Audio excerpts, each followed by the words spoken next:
आप सबको राजलक्ष्मी योग केंद्र में स्वागत है। आइए आज हम प्राणायाम की ओर बढ़ते हैं।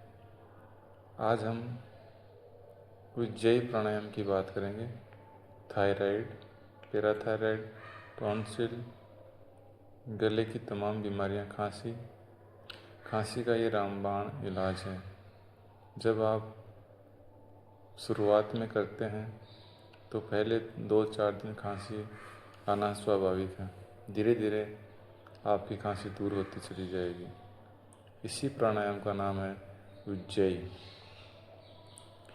थायराइड के लिए इससे बढ़कर कोई दूसरी उपाय नहीं है। तो आइए हम 15 बार करेंगे एक बार में, और 15-15 के 3 बार राउंड करके हम इस प्राणायाम को पूरा करते हैं। पहली बार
इस प्रकार से आप इसको एक बार में 15 बार करेंगे और 3 राउंड शुरुआत में करके फिर इसको आप 5 से 10 बार कर सकते हैं। 15-15 राउंड के क्या क्या लाभ देगा फिर बता देता हूँ। थायराइड, पैराथायराइड, टॉन्सिल, खांसी, खराटे और हृदय की जो नसें ब्लॉक हो जाती है उनको ये ठीक करता है, ब्लड को पतला करता है।